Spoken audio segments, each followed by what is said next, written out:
after former Prime Minister Imran Khan was arrested by paramilitary police. What you're seeing here is Khan supporters breaking through the gates of the general headquarters of Pakistan's military, the army. In fact, earlier, police in riot gear smashed a window, very dramatic footage here, to get Khan, who was inside Islamabad's High Court.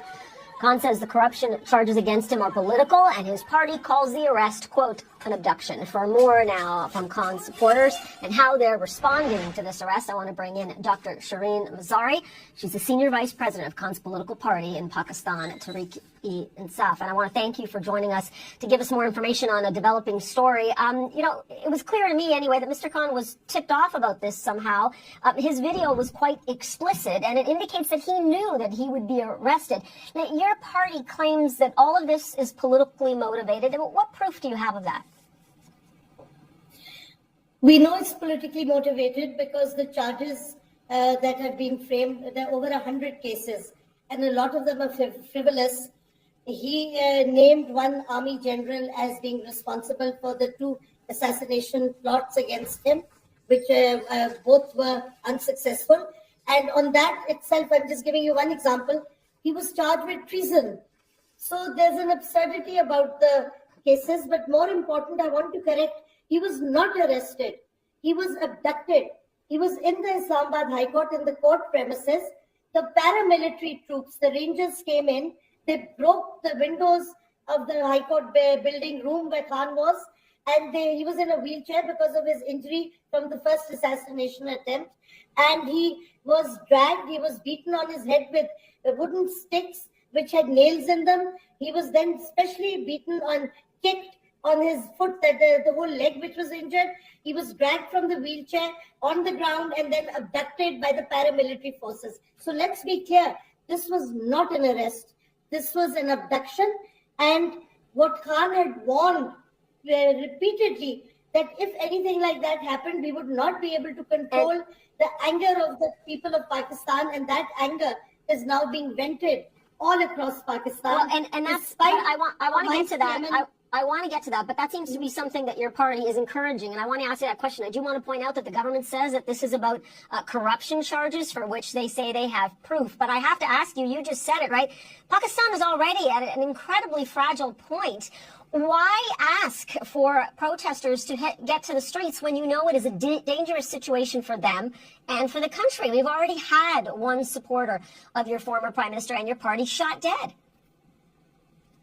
And we've had another one killed today in Quetta in the protest. The point is, we did not get any notice of the court case, the case that they're now citing. Neither Khan's lawyers nor Mr. Khan was sent any notice or legal notice at all about that case. So clearly, this was not a legal arrest by any standard, even by our legal standards. Secondly, our people, we have been trying to get elections, and the problem is that this government does not want to follow the constitution and have elections. And people can't control the people's anger. We've never had demonstrations which are not peaceful. But today, after what happened to Khan, the abduction, the physical violence against him, and by the way, not only him, lawyers in the court were beaten, the staff of the High Court was beaten. And if you look at the videos that are on social media, it was like an invasion force of the paramilitary force entering into court premises. Indeed, the video was quite dramatic. But I have to ask you again, if you can directly answer the question, why not ask for a moment of calm? We can see from the video here that this is an extremely dangerous situation for your party and its supporters who are out on the streets. Why escalate things at this moment? What will that achieve? Absolutely. We are not escalating. Our vice chairman immediately in the morning sent a message that people on the street, if they're protesting, which is their constitutional right, should do it peacefully. But things are out of our control. This is an organic protest. It's not just PTI workers. It's the general public which has been seething against what has been happening, against the economic situation, the rising inflation, the rising food prices. So people have been seething.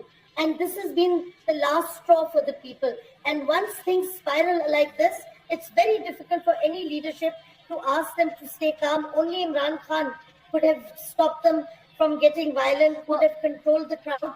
But since they've abducted him, he is not there to calm the crowd. And it is not within the party's leadership's control anymore. I take your point, but there can be a call for calm by you and for many others from your party, and I'm sure Mr. Khan knows how to get a message out to his supporters and the rest of the country if he wants to. I want to leave that alone for a moment. Let me leave that alone for a moment.